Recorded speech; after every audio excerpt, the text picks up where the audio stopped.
You fight on, you fight on. Fascism is literally in the house. Our planet is running out of time. Our planet is running out of time.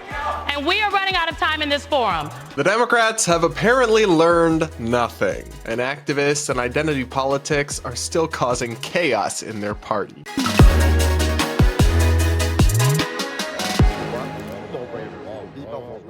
We're going to break this down and so much more in today's episode of the Brad vs. Everyone podcast, my daily show where I take on the craziest ideas from across the internet, across our politics, and across our media, all from an independent perspective. Up first, like I mentioned, we've got to talk about the Democratic Party because they're not doing well. They just had a big event hosted by MSNBC where they interviewed and spoke to the different candidates to be the new chair of the Democratic Party, the boss of the DNC.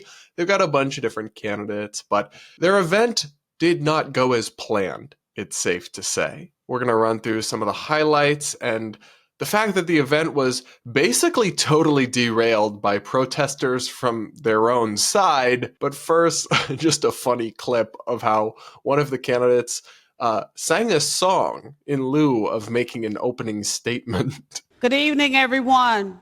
It is my desire to be the next DNC chair, and I just want to give you all a little bit of something that's been on my heart here over the last couple of days. You fight on, you fight on, you fight on, you fight on.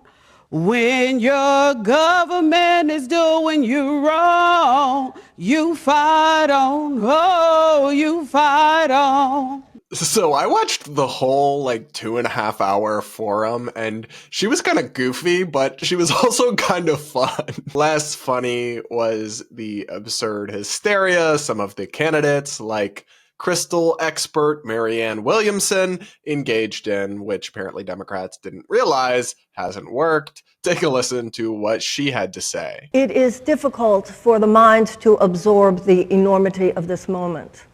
Fascism is literally in the house. Oh, it's great to see the Democrats learn their lesson and have stopped with the hyperbole and the alarm is, oh wait. Here we go again. I mean, they literally did this in the election. They over and over again compared Trump to Hitler. They're now comparing deportations to concentration camps. It's all getting so unhinged and absurd, and it unfortunately discredits the legitimate criticisms to be made of Trump or Trump policies because they just can't help themselves. This is not, in fact, anything like fascism or Nazi Germany or any of this stuff, and y'all just look silly when you insist otherwise over and over again. And frankly, it's kind of offensive to the memory of the victims of those horrific regimes to compare it with just one particularly controversial president and his right-wing policies. But the hilarious part about this DNC event is that it literally almost didn't continue. Over and over and over again. I think 5 separate times, climate protesters interrupted and had to be forcibly removed. And the way the Democratic, or I guess I should say, the journalists from MSNBC, the operatives, the way they handled it was pathetic and encapsulates everything that's wrong with that side of the political spectrum right now. I'm going to show you guys this, but first, a quick message from today's sponsor. I don't know about you guys, but I ate way too much over the holidays and gained a few extra pounds. But I'm getting my health back on track, and that's why I'm excited to share today's sponsor, Lumen, which is a great way to increase your energy levels, feel better, and lose weight. Lumen is a device that measures your metabolism through your breath, and on the app, it lets you know if you're burning fat or carbs, and even gives you tailored guidance to improve your nutrition, workouts, sleep, and even stress management. You can also breathe into it before and after workouts and meals, so you know exactly what's going on with your body in real time. And Lumen will give you tips to keep you on top of your health game. Your metabolism is your body's engine. It's how your body turns the food you eat into fuel that keeps you going. Mastering your metabolism will help you get your health back on track in 2025. So if you want to take the next step in improving your health, go to lumen.me/Brad to get 20% off your Lumen. That's LUMEN.me/Brad. Brad for 20% off your purchase. Check it out today. You'll be glad you did. Okay, so now we got to get into the disruptions from the climate crazies. You've seen them before. You've heard their script. Apparently, when they're not throwing soup on art, they sabotage democratic events and scream at people and try to shout down MSNBC hosts for not being anti-climate change enough. Here's the first clip. There will be a moment where we will take questions from the audience, but I would ask. Thank you so much. We appreciate your enthusiasm. We are going to ask the questions from this stage. We'll ask that you please take a seat.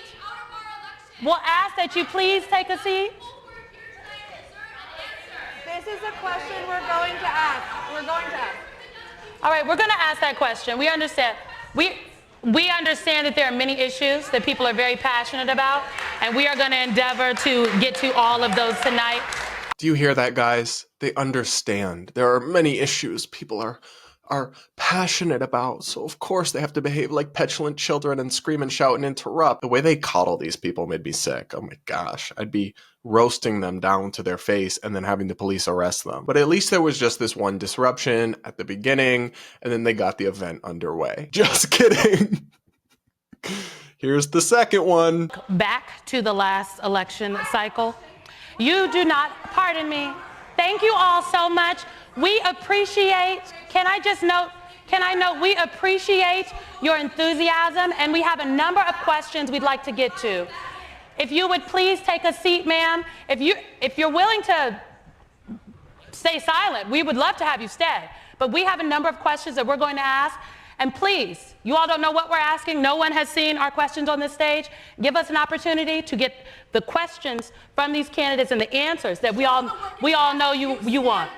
I see my Sunrise family over here. Give us an opportunity to ask the questions, please. Thank you. As I was saying. I love the sassy look that the MSNBC host here, Simone Sanders, gives them. Like, I showed you, except you literally didn't, babe, because they kept doing it over and over again. And even in this, you're coddling them, calling the Sunrise Movement people, the climate crazies, your family, and saying like, oh, they're passionate. She really thought she ate with this, and she simply did not. It continued again and again and again. Here's interruption number 3. Would you have done anything differently? I'm sorry. Everyone, please. We cannot. I am going to ask if the audience would please give us an opportunity to ask the questions.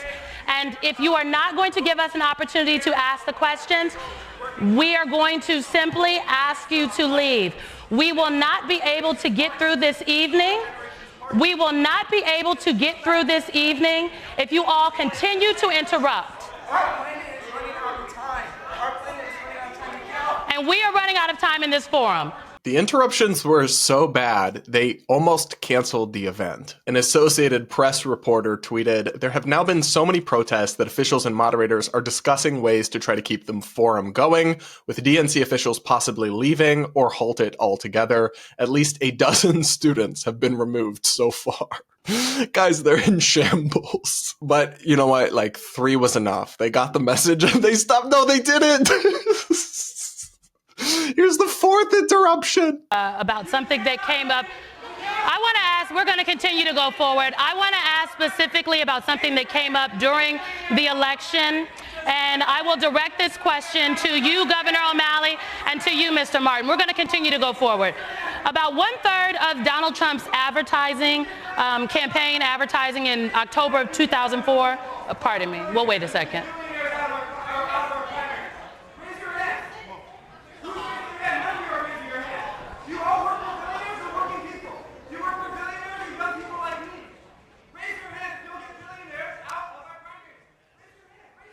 Thank you. So the reason they're in such a bind is that this is their base. A huge part of the Democratic space, particularly their primary voters and the heavily engaged people in social media, are these crazy left-wing young people who think the sky is falling and feel entitled to vandalize and interrupt things with protests because they just have the whole world figured out and they're the most important people ever. And the Democratic Party has coddled them.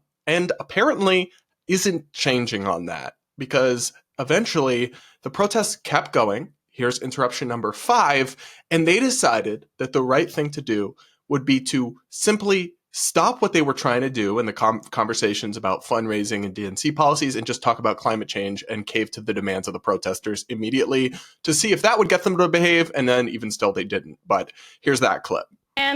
Incarcerated and undocumented immigrants. These particular... And Democrats are still taking money from the arsonists.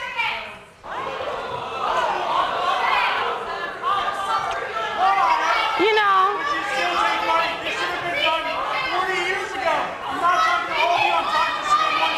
Don't shake your head like that. You've been on here for how long now? How long? This is embarrassing. This is embarrassing. We're teachers. We don't hate the Democratic Party. We just come here. We knock on doors, and we get betrayed by the establishment.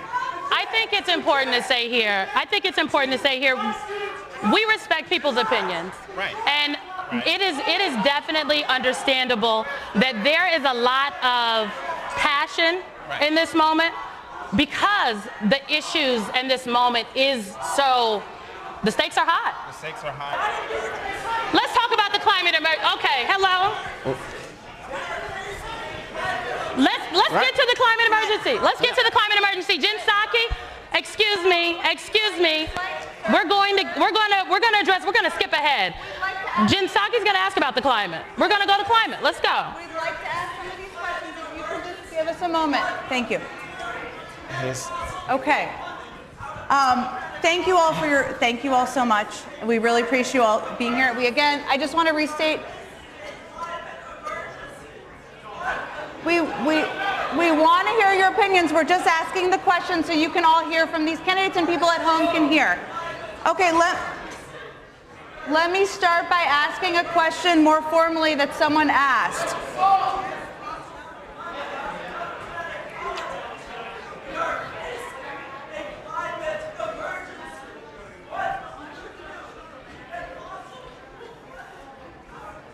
Okay. Thank you. He made quite an exit. We'll give him that. Okay. That's right, guys. Their response to these childish, repeated interruptions by these unhinged young people was to turn the floor over to them. And what you heard Jen Psaki say there, the former Biden flack, now turned MSNBC anchor, nothing wrong with that. What you heard her say was, well, let me take one of their questions that they've been shouting out and ask it to all the candidates. She literally did that. She adapted the contents of the pre-planned panel to suit the demands of these unhinged protesters. And that's how you know the Democratic Party isn't learning anything, isn't changing, isn't getting better. Because if they were actually ready to break up with their unhinged activist base and appeal to normal, sane Americans, they wouldn't be doing that when picking their leaders of the party. There were some other signs in this interesting event that the Democratic Party is still not ready to be normal. Take a listen to this clip where they all say that Kamala Harris's campaign was harmed by racism and sexism. I have a show of hands. How many of you believe that racism and misogyny played a role in Vice President Harris's defeat? Okay. So that's good. You all passed. Not the creepy laugh. So every single hand on that stage went up. Every single person running to be the new head of the DNC agreed with this assertion. But it's not true. I'm sure there were a handful of people out there somewhere in America who are truly racist and sexist and wouldn't vote for a woman president or a black president. But there's also probably more people out there who voted for her because she's black or because she's a woman to more than cancel that out. And regardless, it's not a major reason that she lost. She lost because she ran a terrible campaign, stood for nothing, clarified none of her positions, dodged vital media opportunities to reach her target demo she needed to reach, like the Joe Rogan podcast, because she was afraid of upsetting her woke staff, and because she was very bad on the stump and in interviews, and partially just because she was tied to the Biden administration and it'd been a rough couple of years, so there's just a big bias against the status quo. There's so many reasons, but racism and sexism is just not a significant factor. I mean, Trump picked up huge gains with minority voters, for goodness sake. And these same voters who they're saying are racist and sexist, huge swaths of them view people like Michelle Obama favorably and positively, but not Kamala. And it's so ironic because Kamala wouldn't have even been in this position if she wasn't a woman. You don't have to take my word for that. Biden specifically said, I'm only picking women as my vice president, and I'm specifically leaning towards a woman of color. So she benefited enormously from her identity. And now we have a whole political party telling us she lost because of it. No. Sorry. No. And if the Democratic Party were actually seriously reflecting and ready to move away fully from identity politics, those hands would not have gone up. But here's another surprising and revealing moment from this DNC event where they were asked if they would specifically increase the amount of positions as part of the DNC given to trans people. Take a listen. Past 16 years, the transgender community has only gotten one at-large seat each time. Will you pledge to appoint more than one transgender person to an at-large seat, and will you commit to making sure those appointments reflect the gender and ethnic diversity of the transgender community? Since Carol wanted to ask this of everybody, and then I want to give Mr. Paul an opportunity to be fair for everyone to speak more. Would everybody here commit to that, or is there anyone who wouldn't? Raise your hand if you would commit to what she just asked. Okay, I want to go to Faz in a second, but Mr. Paul, I want to give you time here to talk about why you raised your hand. Why didn't you raise your hand in response to Carol's question? With all due respect to them and others, I don't like breaking out people by identity as the way in which we want to solve for how we constitute the DNC. I am frustrated by the way in which we utilize identity to break ourselves apart. I would like to see us focus on program and mission in which you bring your identity to programs that we would like to do at the DNC. Things like grassroots engagement, things like candidate recruitment from the working class. Bring that background, help us accomplish program and mission. So to the question of building the at-large seats and the composition, I want to build people who see the program mission. So I think it's really interesting and revealing to hear the one guy who said, no, I will not specifically give seats to trans people as part of the delegates at large or whatever it was they were talking about. And his background is as a former Bernie Sanders campaign manager, and he currently runs a kind of left-wing agitator group that pushes kind of socialist ideas, but they're very much about class and policy and what they would view as economic justice or what have you, and they reject the identity stuff. And he's like, no, I just want to pick the best people for the at-large positions, and everyone can bring their identities with them. And he's the absolute minority. He's one on a stage of all those people willing to say that. And that's why the Democratic Party is cooked. Because I would disagree with a lot of their policies still, but if people like him or like Bernie, more old Bernie, the new Bernie, who eschewed the woke stuff, the identity politics stuff, were socially liberal but not crazy woke, and focused on economic issues and promising to give everyone free stuff, just politically speaking. Setting aside whether they're correct about the issues, that would be so much more appealing to people than all the woke stuff and the identity politics. And I had wondered whether they were learning the lesson, the Democratic Party, but moments like this make me think most of them are not. But honestly, what do you guys think about this event, the protesters taking it down? To me, it kind of perfectly encapsulates everything that's wrong with the Democratic Party these days. And honestly, until they are ready to cast off identity politics and break with the fringe activists who've kind of commandeered their party, I'm not optimistic that they will be able to turn things around. But what do you think? I love to hear what you guys have to say, and I do take the time to read the comments, and make sure you hit that like button and subscribe while you're at it. Now, before we go today, we got to talk about one final thing, which is that Donald Trump just rolled out a pretty controversial economic proposal to enact 25% tariffs on most products coming into the country from Canada and Mexico, which is a lot of products. Here's Trump announcing these tariffs, which are set to go into effect Saturday, February 1st. Subsidies that we're giving to Canada and to Mexico in the form of deficits. And I'll be putting the tariff of 25% on Canada and separately 25% on Mexico. And we will really have to do that because we have very big deficits with those countries. Those tariffs may or may not rise with time. Mr. President, part of that. Mexico and Canada have never been good to us on trade. They've treated us very unfairly on trade. And we will be able to make that up very quickly because we don't need the products that they have.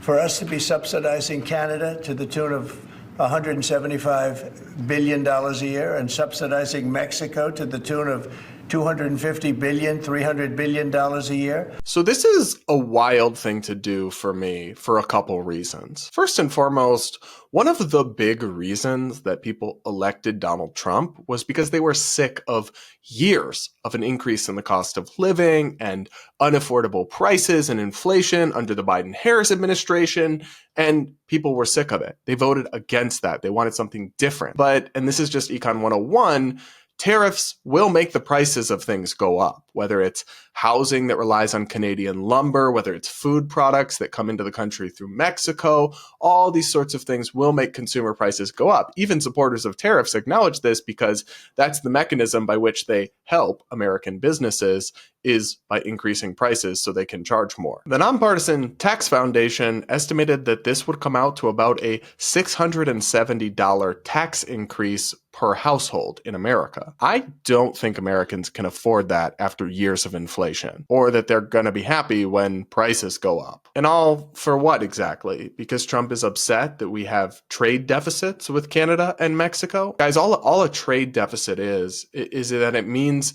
that every year when you add up all the trade between the US and Canada, for example, on net, we're bringing in more than we're sending there. So on net, we're importing more goods and sending money overseas in exchange for those goods. So that might show up in GDP numbers as like a $40 billion trade deficit with Canada. But why is that a bad thing? Trump never really explains that. Trade deficits don't mean you're sending jobs overseas. Statistically, there's no correlation between job numbers and employment and trade deficits. And all it means, again, that we have this trade deficit is that we're getting more things and we're paying money for them. That doesn't mean we're being ripped off. I mean, I have an enormous trade deficit with my grocery store, for example, and they're not ripping me off just because I get a lot of stuff from there and they don't buy anything back from me. Like, that's fine. Now, Trump says that part of the reason he's enacting these tariffs is so that Mexico and Canada help him get the border under control. But even that, like, well, what does that have to do with Canada? I don't think we have a huge illegal immigration problem coming in from the north. And they're probably going to respond to this by hitting us with tariffs. So it could even cause a whole trade war with some of our allies with whom our economies are most intertwined. There have been instances where Trump has shown that tariffs can be an effective negotiating tool. But I think if he actually lets these go into effect, it will really hurt American families, including many who specifically supported him because they wanted life to get more affordable, not less. What do you guys think? Do you support these tariffs? Let me know in the comments below, and do hit that like button while you're at it. Make sure you're subscribed. All right, guys, that is it for this episode of the Brad vs. Everyone podcast. I will have a special bonus episode for you over the weekend, but with that, we'll talk again real soon.